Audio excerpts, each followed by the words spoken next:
dibutuhkan pada hampir setiap pekerjaan, namun bisa jadi tidak tercantum pada job analysis. Jadi itu HRD atau supervisor dalam menentukan posisi serta calon pekerja yang akan cocok menempati posisi mereka itu juga melakukan analisis behavior atas yang pertama, salah satunya adalah 9, ini maaf, ini nomornya 1, 2, 3, 4, 5, 6, 7, 8, ada 8 behavior, salah satunya yang diambil. Jadi tuh mereka itu melakukan salah satunya behavior itu ditentukan, mempertimbangkan seperti ketekunan, ketelitian, fleksibilitas jadwal, dan kehadiran. Kemudian mereka juga melihat nih perilaku di luar tugas, kerusuhan, pencurian, penyalahgunaan narkoba. Jadi itu kan terkadang itu behavior itu terlihat saat HRD itu melakukan interview, ataupun misalnya ketika misalnya kan suatu pekerjaan itu terkadang itu ada masa di mana suatu pekerja itu masih jadi pegawai magang sampai akhirnya dia diterima. Nah, dari proses seperti itu si HRD atau manajer supervisor itu menilai perilaku si pekerja dari behavior yang ditentukan. Jadi seperti itu. Kemudian selanjutnya adalah tes, next. Selanjutnya adalah tes statement. Jadi, although employer traditionally use job description and job specification to summarize what their job entail, tes statement are increasingly popular. Jadi itu walaupun job description dan job specification itu cocok digunakan untuk menganalisis suatu job. Nah, sekarang ini perusahaan itu juga menggunakan test statement. Jadi test statement itu bisa dianggap sebagai alternative ways untuk mendapatkan job description atau job specification. Nah, apa saja di test statement? Ini ada beberapa tahapan untuk mendapatkan test statement, yaitu yang pertama, melakukan identifikasi awal atas suatu tugas, yang kedua, melakukan identifikasi atas KSAO, yaitu knowledge, skill, abilities, ada characteristic. Kemudian yang ketiga, mengelompokkan beberapa test statement menjadi tugas-tugas utama dari pekerjaan, dan yang keempat adalah membuat job requirement matrix. Nah, mungkin kita lanjut saja supaya bisa lihat bentuknya test statement. Jadi hasil akhir test statement itu adalah membuat job requirement matrix. Nah, job requirement matrix itu kalau di buku digambarkan dalam bentuk 5 tabel. Jadi yang tabel pertama itu berisikan tugas utama, tabel kedua itu tugas spesifik, tabel ketiga itu urutan kepentingan, tabel keempat itu waktu penyelesaian, dan tabel kelima itu kemampuan yang dibutuhkan. Nah, untuk contohnya itu, saya buat contoh pekerjaan koki junior. Nah, untuk pekerjaan koki junior itu tugas utamanya koki adalah memasak masakan pesanan pelanggan, di mana dia itu juga memiliki tugas pendukung, yaitu contohnya adalah memeriksa kelengkapan bumbu-bumbu dapur, kemudian memeriksa kondisi dan mempersiapkan bumbu awal dan bahan masakan, yang ketiga adalah memasak pesanan pelanggan, yang keempat menyajikan makanan dalam sajian yang menarik.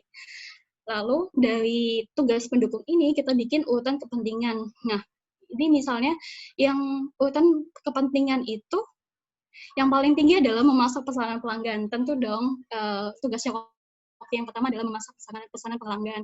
Terus di urutan kedua adalah menyajikan dalam sajian yang menarik. Kemudian kita juga memerlukan kondisi bumbu awal itu dan bahan masakan itu lengkap. Baik, dalam kondisi yang baik. Yang terakhir mungkin kepentingannya adalah memeriksa kelengkapan bumbu dapur. Nah, setiap tugas pendukung ini ada waktu penyelesaiannya masing-masing, ada 10 menit untuk yang memeriksa saja, terus kemudian mempersiapkan memeriksa kondisi dan mempersiapkan itu seperti memotong-motong bahan makanan menjadi yang sudah tinggal masak gitu, itu anggaplah waktunya 45 menit. Kemudian memasak pesanan pelanggan itu waktunya 15 menit dan menyajikan 5 menit. Jadi dari situ kita juga bisa lihat apa aja sih kemampuan yang dibutuhkan. Misalnya memeriksa kelengkapan itu butuhnya kita butuh teliti, terus mempersiapkan kondisi, memeriksa kondisi itu juga butuhnya teliti, terus memasak itu butuhnya cooking skill. Kemudian yang terakhir itu menyajikan masakan dalam sajian yang menarik itu kemampuan yang dibutuhkan adalah kreatif dan inovatif seperti itu. Mungkin dari saya seperti itu saja. Selanjutnya akan dijelaskan oleh rekan saya Revita. Terima kasih. Ya, terima kasih banyak Karina. Ya, selanjutnya saya akan mempresentasikan terkait dengan model kompetensi. Sebenarnya model kompetensi ini adalah deskripsi rinci terkait kompetensi yang dibutuhkan untuk melakukan suatu pekerjaan atau menempati suatu jabatan tertentu. Mungkin kalau ada yang tahu terkait dengan standar kompetensi jabatan itu, jadi apa aja sih yang dibutuhkan, kompetensi-kompetensi apa aja, baik yang personal maupun enggak, untuk jabatan tertentu gitu. Nah, jadi ini bisa aja terkait dengan kompetensi personal, perilaku, pengetahuan, dan juga pengalaman. Sebenarnya ini udah dibahas sama rekan-rekan saya sebelumnya. Ini saya mau kasih tunjuk contohnya, ini ada di buku, bisa dilihat sendiri. Ini adalah ilustrasi untuk kompetensi model manajer SDM. Jadi mungkin kalau dilihat dari bawah ya, ini ada foundation kompetensi, ini kompetensi dasar yang harus dimiliki manajer SDM itu. Di sini ada personal kompetensi, kayak misalnya contoh dia harus bisa beretika dengan baik, dia bisa membuat keputusan yang sesuai dengan bukti, terus bisa ada target dan juga realisasi goals-nya itu harus jelas gitu, dia bisa memanage itu sendiri, terus juga bisa membangun kepribadian lebih baik lah. Pokoknya ini kalau personal itu lebih ke diri sendiri. Nah, oleh karena itu juga ada yang namanya interpersonal kompetensi. Nah, ini kan interpersonal itu kan bagaimana kita bisa berhubungan dengan orang lain. Makanya di sini ada bagaimana kita bisa berkomunikasi dengan efektif, bisa cara memimpin, bisa bernegosiasi dengan orang luar gitu, bisa juga memotivasi, yang namanya juga manajer SDM pasti harus bisa memotivasi pegawainya, baik yang di dalam bagiannya maupun untuk pegawai satu perusahaannya. Dan tentu saja harus bisa bekerja sama dengan produktif gitu ya. Kalau di sini HR Business Management ini sebenarnya kemampuan kompetensinya dia secara pendidikan atau pengalaman ya bisa menganalisis laporan keuangan, bisa membuat strategi dan bisa manajemen dengan vendor gitu ya. Nah, kalau udah punya kompetensi ini tuh area apa aja yang kira-kira bisa yang harus dia expert gitu. Yang pertama tentu saja HR yang tadi udah dibahas di awal, ada recruiting, selection, training, sampai juga ada planning strategik, ada juga soal regulasi, terkait juga keuangan, dan manajemen secara umum. Sehingga role-role yang bisa didapatkan oleh orang yang sudah memenuhi ini tuh ada kayak line function, staff function, koordinatif gitu ya untuk monitor, dan strategic hire function. Ini aja sih terkait kompetensi model for human resource manager. Mungkin kalau saya kasih contoh, ada yang untuk yang ASN ya, itu kalau saya nggak salah baca, ada di Permenpan nomor 36 tahun 2017 itu terkait standar kompetensi jabatan. Itu juga ada misalkan untuk jabatan-jabatan tertentu itu harus ada level-levelnya yang memenuhi itu isinya itu, maaf nggak, coba saya tunjukin ya. Pokoknya intinya itu terkait dengan personal kompetensinya itu dan juga interpersonal harus ada di level berapa. Misalkan untuk jadi staff itu berapa levelnya. Kalau untuk jadi pejabat makin tinggi pasti levelnya lebih tinggi. Inti dari pembelajaran di bab ini, dari sini kita belajar tentang menganalisis manajemen talenta yang mana terdiri dari uraian jabatan dan juga kompetensi yang dibutuhkan seorang pegawai atau disebut tadi job specification untuk menempati jabatan tertentu. Sekian dari kelompok kami. Selanjutnya mohon izin Ibu Imbuh, mungkin sesi selanjutnya tanya jawab atau bagaimana? Yes, silakan diskusi tanya jawab.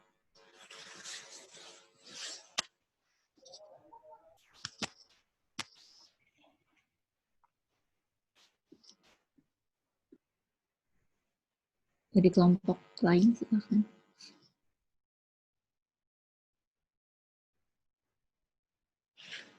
Kedengaran nggak? Dari kelompok lain boleh?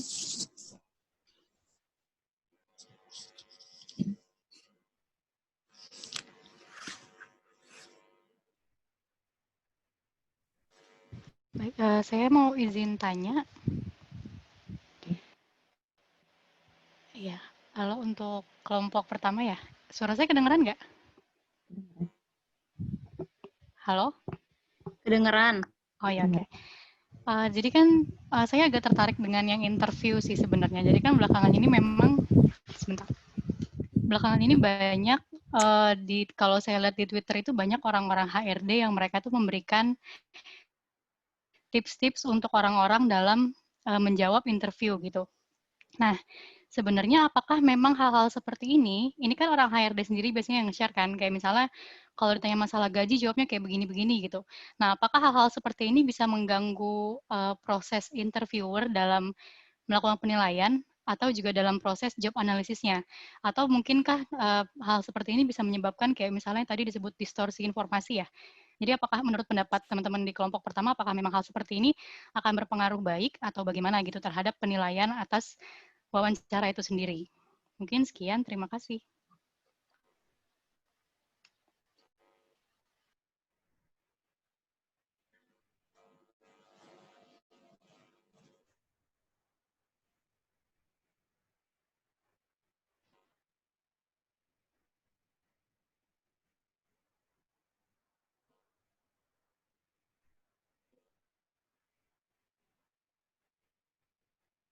Izin Bu, ini langsung dijawab atau dikumpulkan terlebih dahulu ya Bu? Dijawab langsung nggak apa-apa, sambil ngumpulin pertanyaan yang lain. Silakan kalau bisa dijawab. Baik Bu, saya izin menjawab ya Bu. Mungkin nanti bisa ditambahkan oleh teman-teman yang lain. Tadi kan kata Pradita dari Twitter ya Dit ya, jadi ada standar-standar yang dibuat oleh HRD itu. Ya sebenarnya kembali lagi ke tujuan interviewnya. Setahu saya, kalau tujuan interview itu tidak hanya untuk mengetahui kepribadian atau perilaku dari interviewee, tetapi juga yang pertama ada mendapatkan informasi yang tidak tertulis, terus mengetahui skill atau ability dari interviewee itu, dan juga mencocokkan antara data atau resume yang disiapkan oleh interviewee seperti latar belakang pendidikan, pengalaman bekerja. Nah, seperti itu kan adalah hal-hal yang tidak bisa dibuat dalam waktu singkat ya Bu. Jadi itu adalah hal-hal yang memang harus dicapai dalam waktu yang bertahun-tahun. Nah mungkin kalau dari body language dan yang lain pasti HRD itu tahu standarnya dari tiap interviewee, apakah dia berbohong atau memang dibuat-buat seperti itu.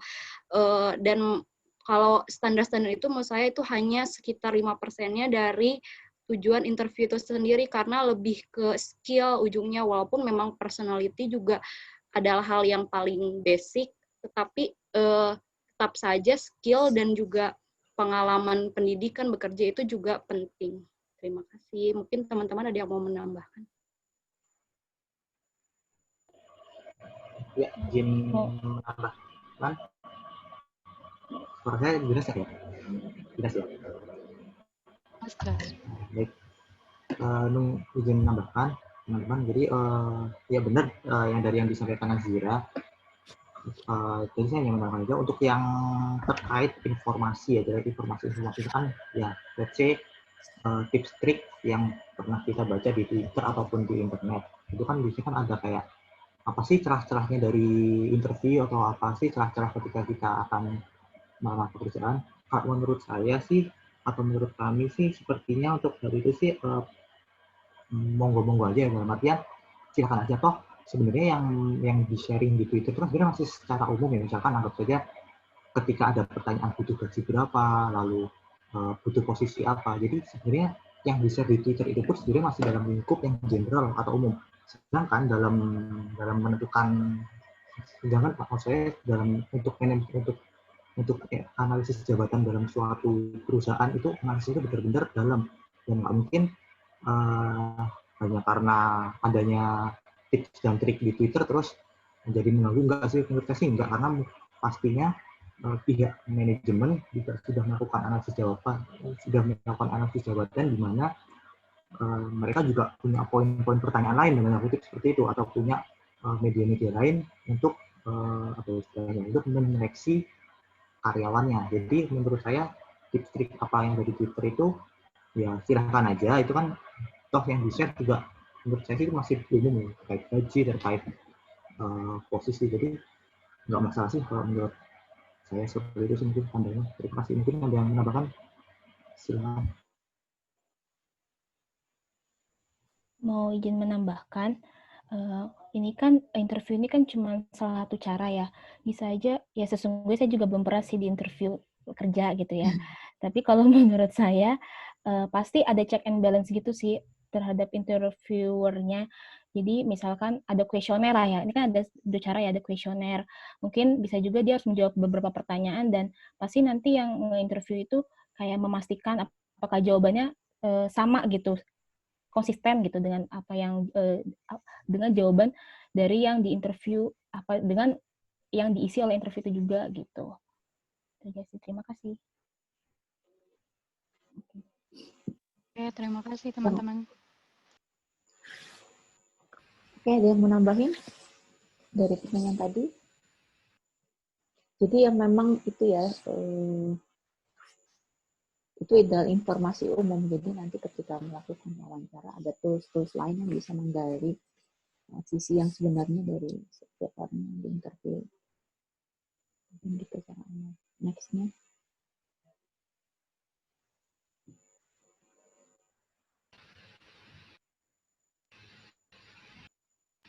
Bu, izin bertanya. Iya, silakan Mbak. Ini kan tadi kita sempat ngobrolin soal personality ya. Apakah menurut HR dia itu tidak memiliki sifat yang nggak ada dalam daftar yang 1 sampai 9 yang menggunakan common sense itu kan. Tapi dalam beberapa kasus saya pernah lihat bahwa personality itu kan juga termasuk like and dislike gitu. Subjektivitas ada di dalamnya gitu. Ada ya meskipun mungkin presentasinya kecil, tapi kan tetap ada kemungkinan bias. Misalnya HRD-nya, oh seneng nih sama anak ini nih, gitu. Ya senang atau tidak senang terhadap si kandidat, kayak gitu.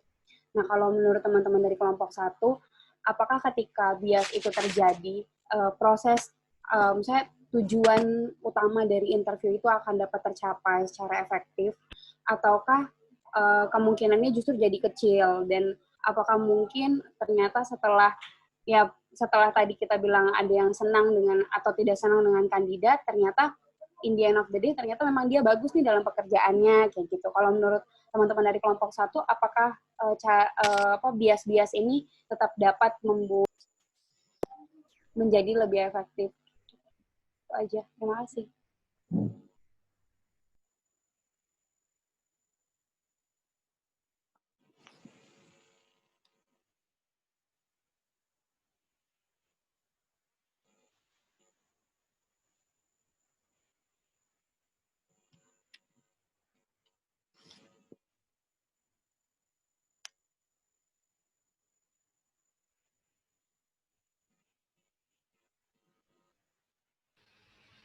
Izin boleh bertanya juga, Bu? Atau Ya. tunggu dijawab dulu? Nggak apa-apa, kalau belum ada yang jawab boleh nanya.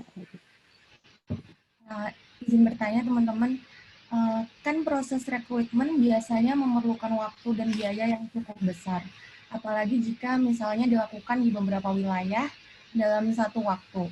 Nah, menurut teman-teman kelompok 1, kira-kira apa yang harus dilakukan agar dapat menekan secara khusus biaya proses rekrutmen tersebut, namun tetap bisa mewujudkan proses rekrutmen yang efektif?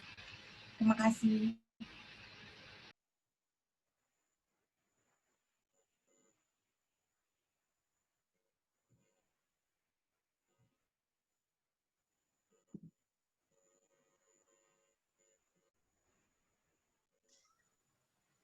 Selamat siang, Bu. Ini apakah kami sudah bisa menjawab pertanyaan pertama ya, Bu? Boleh. Iya. Untuk pertanyaan dari Helinsa, untuk behavior yang menggunakan common sense itu kan itu merupakan salah satu hal-hal yang memang dilihat oleh interviewer. Jadi seperti first impression. Jadi bagaimana calon pekerja itu menampilkan hal-hal yang baik yang kira-kira mereka itu bisa hal tersebut bisa membuat calon pekerja itu diminatin dan masuk ke dalam checklist yang akan diterima dalam suatu perusahaan. Namun memang tidak memungkiri bahwa hal itu terkadang memang bias.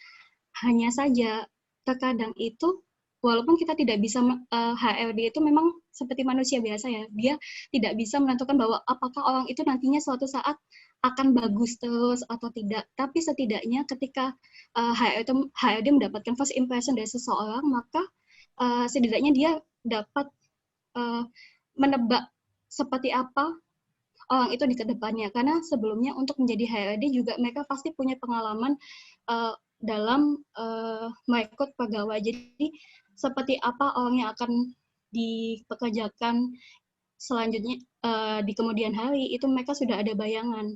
Jadi walaupun hal tersebut bisa bias di kemudian hari, namun setidaknya pada proses rekrutmen mereka mendapatkan apa yang mereka ingin dapatkan sesuai dengan checklist yang telah mereka buat sebelumnya. Mungkin seperti itu. Teman-teman ada yang bisa menambahkan?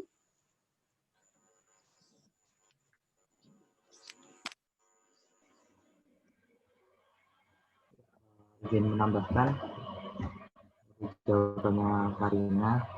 Jadi terkait ini masih terkait pertanyaan Helinsa mungkin ya. Jadi yang terkait like and dislike ya, kalau menurut saya sih sebenarnya jadi gini, dalam suatu anas pekerjaan itu dalam perjalanan waktunya pasti bakal akan ada apa istilahnya semacam evaluasi atau penilaian kinerja ya, di mana poin evaluasi atau penilaian kinerja kan sebenarnya bisa digunakan untuk mengevaluasi karyawan tersebut. Nah, ketika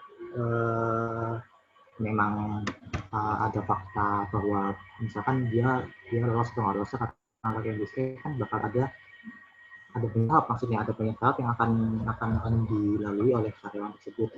Dan jika misalkan dalam penilaian kinerja memang dia baik dan lolos, ya berarti emang meskipun ada unsur registrek, berarti emang ya dia emang berkompeten, dia emang baik tuh, meskipun ada istilah dari registrek, asalkan intinya segini, intinya karyawan tuh bakal akan dievaluasi oleh manajemen baik melalui wawancara ataupun melalui tes gitu, untuk mengetahui apakah memang benar nggak sih pekerja ini sebenarnya waktu dulu itu memang benar-benar berbakal atau berkompeten seperti itu. Jadi jika memang ternyata waktu ada penilaian kinerja hasilnya buruk, ya mungkin bisa jadi pekerja tersebut tidak dipekerjakan lagi, kasarnya seperti itu. Jadi masih sih bakal ada tahapan-tahapan yang bakal panjang sih untuk menyeleksi suatu pegawai atau karyawan. Sekian. Izin menjawab, Bu. Ya. Pertanyaan dari Sajidah. Tadi kalau nggak salah terkait itu ya, bagaimana menekan biaya perekrutan ya. Nah. Ya, tapi itu tetap bisa melakukan rekrutmen secara efektif gitu. Ya, mungkin menurut saya kata kuncinya tetap dalam perencanaan ya, Mbak. Karena itu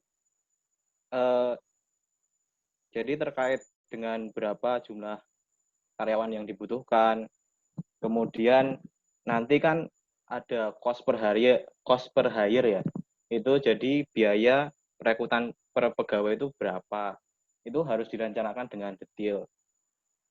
Kemudian tentu saja jumlah maksimal pelamarnya berapa itu ditentukan, karena memang dalam perekrutan itu kan semakin banyak pelamar yang akan diterima, tuh cost-nya akan semakin mahal. Jadi itu harus dikalkulasi dengan tepat. Kemudian biasanya kan perusahaan kadang menyewa interviewee dari luar. Nah itu cost itu kan akan menambah cost. Jadi itu mungkin bisa diganti dengan menggunakan interviewee dari dalam perusahaan sendiri gitu yang sudah berpengalaman. Itu nanti juga bisa menekan biayanya. Saya kira seperti itu ya. Yang lain mungkin bisa menambahkan.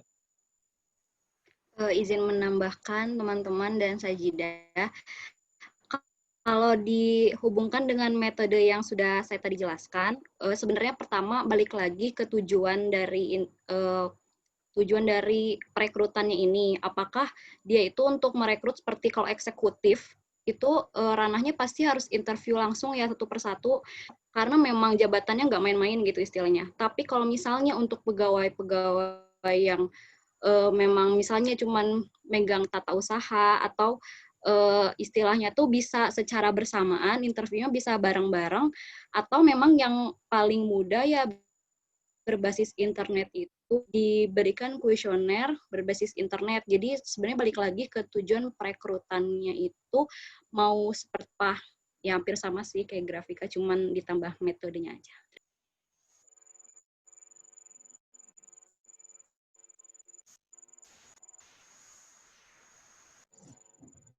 Ada yang mau nambahin? Kalau yang ini apa namanya yang biasa ya pertanyaan siapa tadi Star Helinsa. Untuk pertanyaannya Helinsa itu biasanya HRD sih sudah apa ya, sudah bisa untuk dia independen dan objektif ya. Jadi like and dislike-nya agak berkurang, kecuali itu kalau refleksi dari pribadi si pelamar itu sendiri. Dan itu kan untuk merekrut itu kan ada tim, ada psikolog, kemudian ada atasannya, calon atasannya, atau kemudian ada expert yang lain. Itu bisa mengembangkan itu. Jadi bukan satu orang yang memutuskan, tapi memang itu hasil dari suatu proses yang direncanakan. Nah, kemudian bisa juga rekrutmen dilakukan oleh pihak juga ya, oleh orang independen. Nah, kemudian untuk menekan biaya itu sih tergantung dari kriterianya ya. Sebenarnya kuncinya adalah bagaimana kita melakukan merekrut ke sumber yang tepat gitu. Kalau kita pengen orang yang bagus, misal yang pintar-pintar, ya broadcast-nya atau pengumumannya hanya ke perguruan tinggi tertentu yang memang ini bagus-bagus. Itu kalau itu dibuka terbuka dan seluruh rakyat Indonesia boleh apply yang masuk susah. Jadi kuncinya adalah bagaimana caranya supaya yang sudah masuk ke dalam kandidat itu yang memang sudah bagus-bagus. Jadi nggak usah banyak-banyak tapi bagus kan lebih baik ya, dibanding dengan banyak sekali tapi ya di situ campur-campur ada yang bagus ada yang enggak. Jadi sumbernya dari mana, yang selanjutnya adalah filternya seperti apa. Kalau filternya longgar ya masuk banyak, kalau masuk banyak pasti biayanya banyak. Jadi memang ada biayanya, tadi sudah disebutkan ada cost per hire juga itu. Jadi ada biaya merekrut orang per satu orang kandidat. Gitu. Itu ya. Ini sebenarnya kita sampai ke rekrutmen. Seleksi nggak sih? Kayaknya tadi kita ngomongin job analysis ya. Job analysis itu kan sampai kita menentukan jobnya dan requirement-nya. Tapi tolong dipisahkan ketika melakukan job analysis dengan ketika merekrut untuk mengisi job tersebut. Itu dua hal yang berbeda. Ya. Jadi kalau yang pertama adalah kita setting template-nya, setting standarnya, yang kedua adalah bagaimana cara kita mengisinya gitu. Jadi jangan sampai ada kita yang ngebingung. Ketika kita ngebahas job analysis, ya kita fokus ke dalam meng-capture job yang ada yang kita formulasikan ke dalam sebuah dokumen, job spec, terusnya. Gitu. Oke, ada yang mau menambahkan? Ada pertanyaan lagi?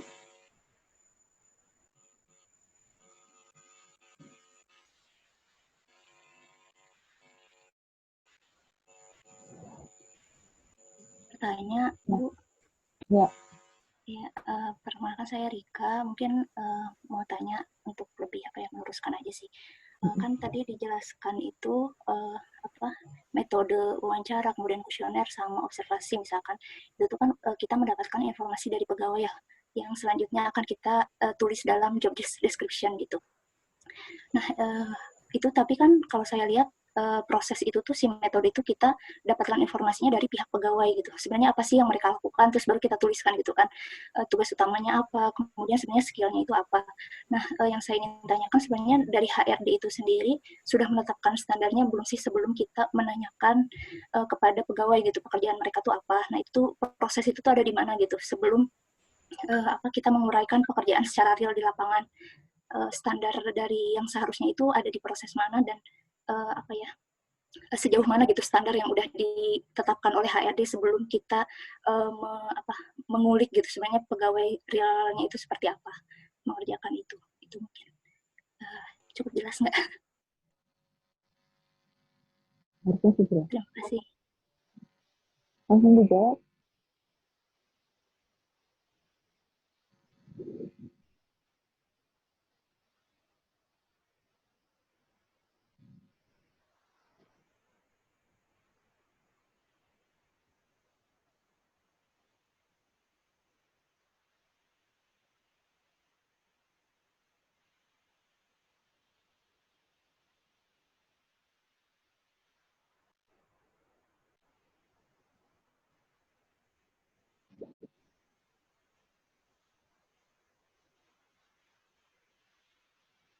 Jadi itu pertanyaan dari Siti Yuniati ya di chat.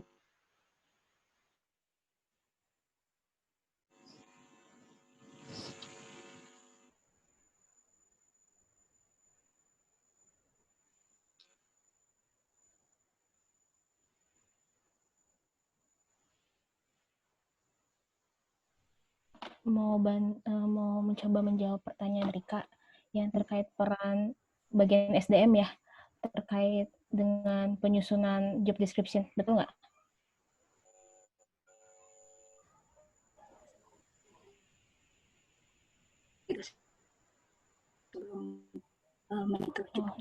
Tapi coba nggak apa-apa dijelaskan aja.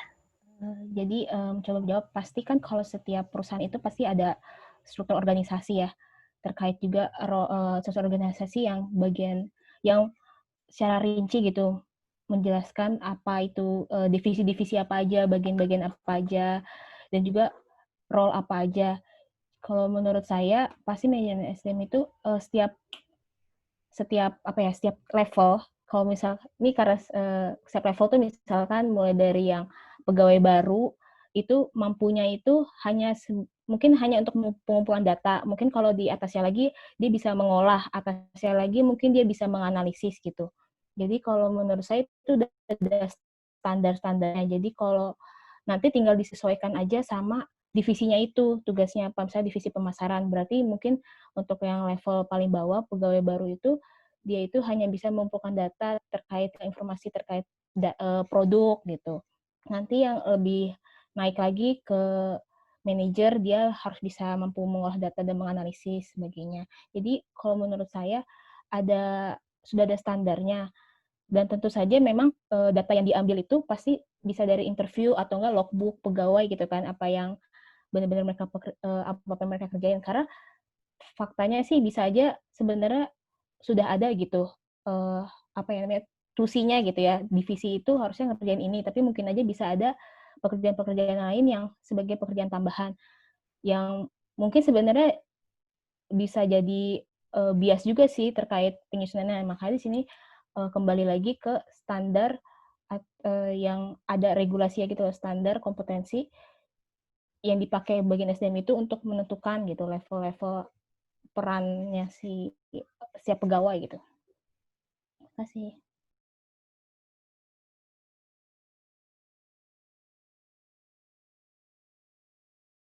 Izin menambahkan.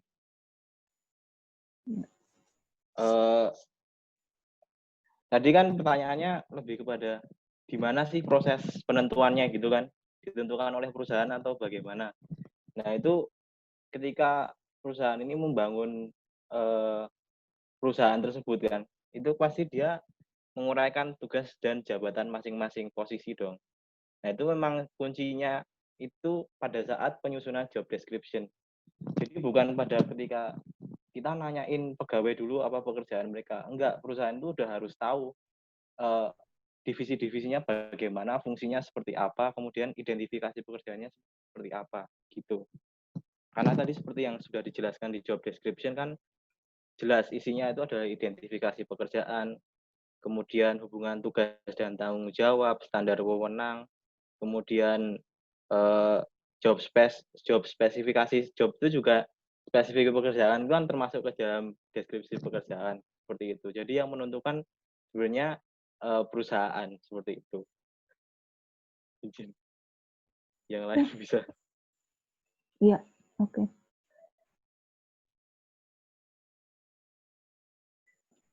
Jadi metodenya itu dikombin, tapi sebenarnya memang tidak berangkat dari nol ya. Udah berangkat dari struktur, udah berangkat dari apa namanya, fungsi jabatannya seperti apa, unitnya seperti apa, strukturnya seperti apa, baru untuk uraian jabatan itu juga tidak semuanya di interview misalnya, tidak. Dengan berbagai metode, dan kemudian itu juga menggunakan jabatan-jabatan yang dianggap sebagai representasi dari job family-nya dia gitu. Jadi tidak seluruhnya ditanyain, itu waktunya banyak dan costly. Yang dilakukan adalah kombinasi dari berbagai metode. Kemudian untuk yang interview misalnya atau observasi, ini hanya untuk jabatan-jabatan yang representatif, yang mewakili jabatan yang kurang lebih setara atau mirip gitu ya. Mungkin itu. Next-nya itu ada pertanyaan dari Siti, tolong dijawab. Ya, mohon izin Bu Ibu, izin jawab pertanyaan dari Siti Yuniati. Jadi gini, kalau menurut kami sih harusnya yang namanya sistem perekrutan dari awal sampai akhir sampai muncul hasilnya itu harusnya linear, dalam artian bukan linear, harus transparan ya. Jadi apa yang diminta oleh perusahaan, spesifikasi apa yang dibutuhkan oleh perusahaan, itu harusnya outputnya juga harus sama. Di awal dia minta A, outputnya harusnya sebagai A.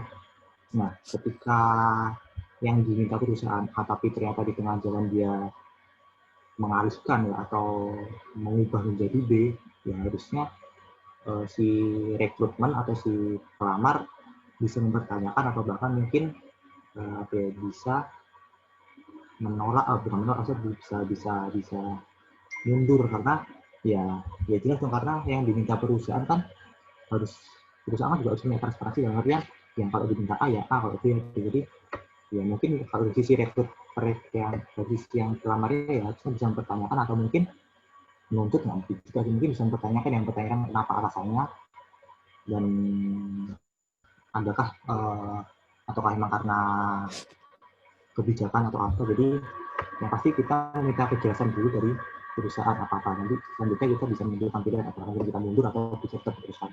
Jadi intinya kita harus minta penjelasan dulu pada perusahaan. Seperti itu sih, mungkin bisa menambahkan rekan-rekan yang lain. Terima kasih. Oke, thank you. Next pertanyaan.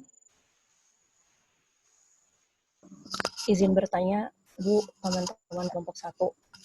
Ya, saya Siti Namira, izin bertanya. Kan terkait dengan responsibilities and duties, kan dibilangnya tadi, di buku itu sebenarnya dibilangnya kalau ini kan jantungnya dari job analysis, ya, salah satunya. Kalau secara faktanya kan sebenarnya banyak pekerja yang mengerjakan pekerjaan di luar dari responsibilities and duties-nya. Mungkin gitu ya. Nah, kalau seperti ini tuh sebenarnya kalau dari sisi manajemen SDM, manajer SDM, ini tuh sebenarnya resiko untuk worker atau resiko yang harus dimitigasi oleh perusahaan. Dalam artian kalau mungkin kalau worker kayak ya udah ini udah ketika kalian udah terikat dalam satu pekerjaan, ketika dikasih sama supervisor kalian harus menerima hal tersebut. Atau mungkin kalau ini dianggap ya sebagai resiko perusahaan, hal seperti ini harus dimitigasi dalam artian mungkin job analysis-nya harus diperluas lagi, atau mungkin harus merekrut orang-orang yang mungkin bisa lebih relevan dan kompeten untuk menempati jabatan tertentu agar bisa fleksibel gitu pekerjaannya. Atau sebenarnya ini merupakan sharing risk antara pekerja dan perekrut pekerja sendiri. Seperti itu. Terima kasih.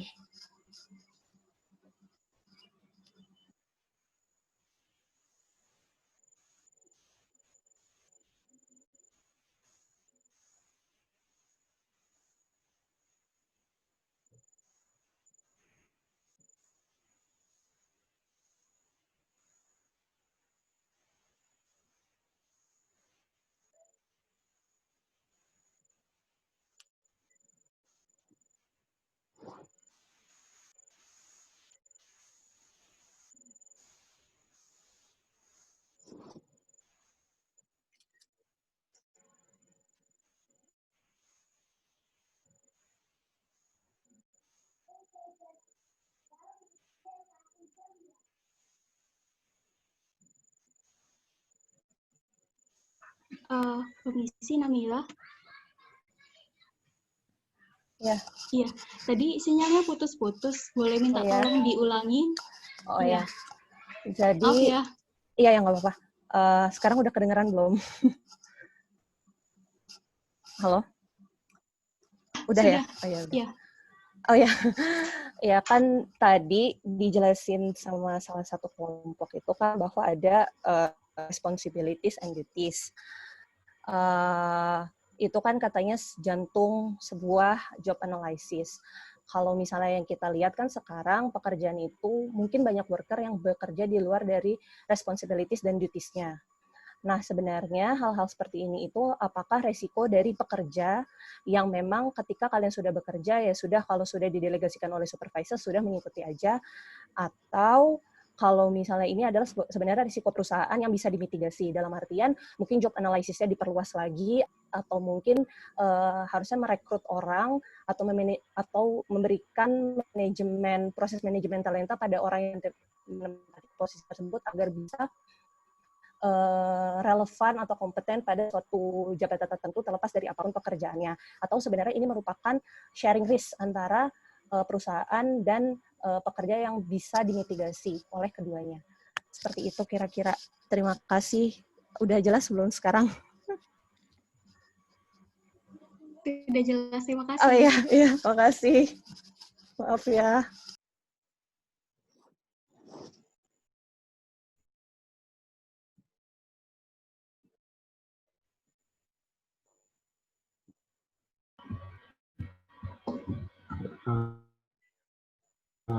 Mungkin mohon izin menjawab dari Nabila, mungkin teman-teman bisa menambahkan ya.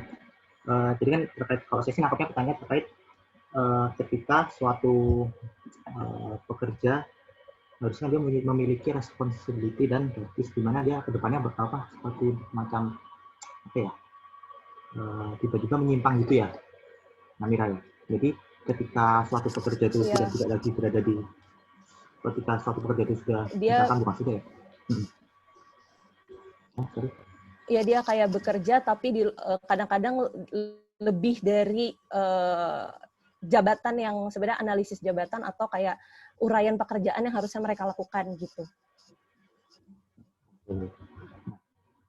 Menurut kami sih, jadi terkait yang di luar, misalkan ada seorang pekerja yang melakukan pekerjaan di luar dengan apa yang seharusnya dia kerjakan sih, jadi dalam internal perusahaan kan mungkin kita bisa melihat apa ya istilahnya, kalau di kementerian keuangan itu namanya uraian jabatan, atau juga ada namanya evaluasi atau pelatihan. Nah, jadi gini maksud saya. Jadi ketika suatu pekerja melakukan pekerjaan yang harusnya tidak dia lakukan, harusnya ada pihak tertentu, entah itu atasannya, entah itu supervisor atau HRD yang memberikan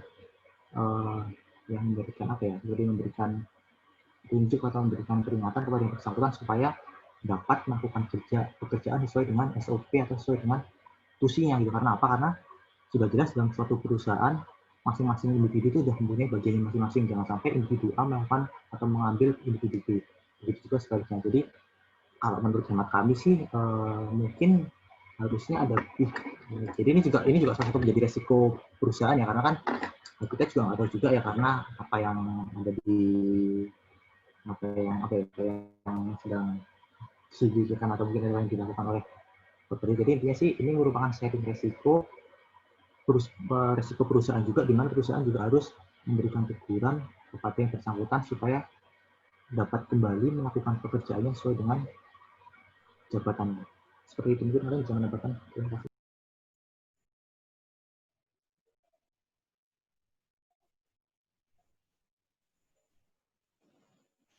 Kalau itu terjadi secara umum untuk banyak job, berarti memang harus ditata ulang ya. Tapi kalau hanya 1-2 orang yang biasanya sih kalau di kantor ada 1-2 orang yang favorit, kemudian karena dia rajin atau cepat dan helpful, maka dia terus yang disuruh-suruh.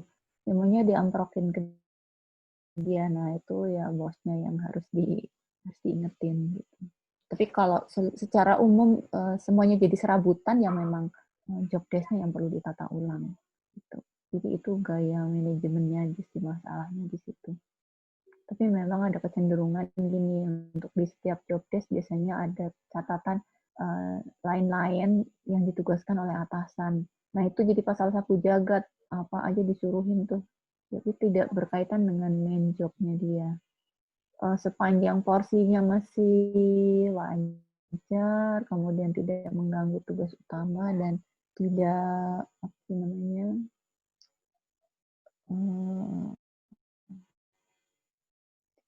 tidak menghabiskan waktu gitu sehingga tidak menyita yang seharusnya dia kerjakan sih, mungkin masih bisa diterima gitu ya. Memang selalu ada sih tugas-tugas tambahan yang agak susah dimasukin ke job desk gitu. Misalnya nih, perusahaan itu kan setiap tahun ada ngurusin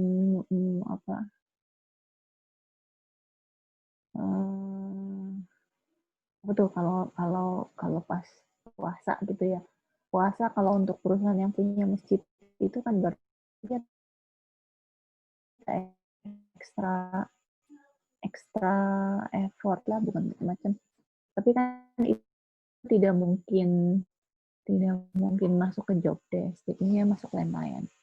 Kalau proporsional sih oke, tapi ya gitu lah. Untuk lokasi tertentu kadang-kadang tidak proporsional juga.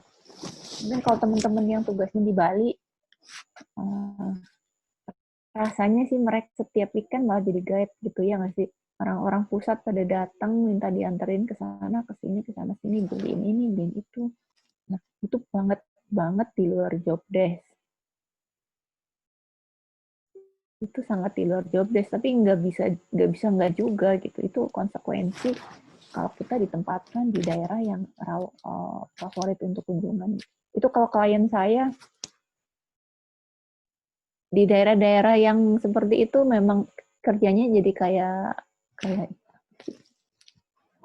IO gitu, jadi selalu arrange, ada aja yang ke sana. Jadi kalau ada daerah-daerah yang memang sepi, yang tidak favorit, itu mereka relatif bisa fokus ke kerjaan. Tapi kalau untuk daerah-daerah favorit, ya udahlah siap-siap aja begitu. Kalau dari sisi waktu ya pasti jauh lebih banyak, karena kan kita kerja 8 jam sehari. Bayangin aja kalau misalnya hari Sabtu full day nemenin tamu dari Jakarta, atau di hari kerja malamnya nemenin mereka menikmati kehidupan malam dan macam-macam, ada makan malam lah segala. Itu kan tugas-tugas yang harus dilakukan yang tidak terkait dengan tugas utama, tapi penting buat perusahaan dan penting juga buat si pegawai gitu. Ya, ada yang memang harus berkonsekuensi, harus ditata ulang, tapi ada yang memang harus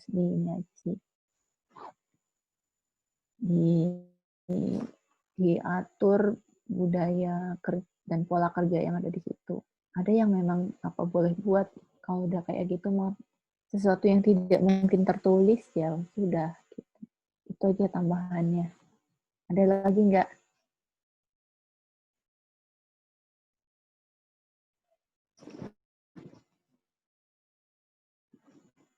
Kalau nggak ada, mungkin kita cukup ya. Cukup atas waktunya. Terima kasih atas presentasinya. Presentasinya cukup, apa sih namanya, cukup, kalau dari sisi PowerPoint-nya cukup detail ya, jadi pointers, tapi agak banyak menjelaskan. Tapi tetap kalian harus baca ke buku yang ada di silabusnya. Jadi biar tidak ada yang miss di situ. Kalau untuk bidang SDM kan memang lumayan cepet ya, perkembangannya lumayan cepet gitu. Jadi kalau kalian pakai buku yang agak lama, mungkin ketinggalannya agak banyak. Oke, ada pertanyaan lagi tidak? Mohon izin Bu, terkait pelaksanaan perpindahan jadwal. Sepertinya dari diskusi dari teman-teman tadi, sebenarnya bersedia untuk hari Sabtu. Namun apabila digeser menjadi tidak terlalu sore selesainya itu, apakah bisa Bu? Mungkin mulai sekitar jam 1:30 mungkin barangkali. Oh boleh. Boleh sih, cuman tadi kan karena saya ada ini aja sih. Ada orang Jasara Harja mau nge-cut, nggak enak gitu ya, karena nanggung. Jadinya menyita waktu kalian. Boleh sih, kemarin kan saya usul jam 1 malahan ya. Karena kalau terlalu sore juga agak susah ya. Atau jam 11 gitu. Jam atau 10 kita dan jam 12 sebenarnya ada asistensi sih Bu. Jadi oh gitu. Kalau setengah dua pun sebenarnya agak colong-colongan barengan. Cuma kan asistensinya tidak tatap muka Bu. Jadi mungkin bisa di Atau mendingan diomongin sama asisten, kali dia mau geser ke hari Rabu. Jadi kalau Ibu lebih mending agak siang aja jam 11 ya Bu ya. Seperti itu ya Bu ya. Iya, lebih apa sih, kalau yang hari Sabtu olahraga mungkin kita sudah lebih off. Tapi nanti kita atur tiap minggu aja kali ya. Saya ada masalah memang itu tadi, meetingnya sebenarnya siang sih, tapi kalau kenyataannya takutnya kebablasan gitu, malah kalian agak susah.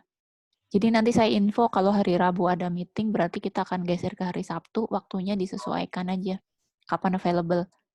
Mungkin gitu aja ya. Siap. Ya. Oke. Udah, nanti kita ngobrol lagi di grup. Terima kasih teman-teman. Saya mau ini deh. Mau foto keluarga dulu. Ini ada yang tidak nampak, tapi ya sudah.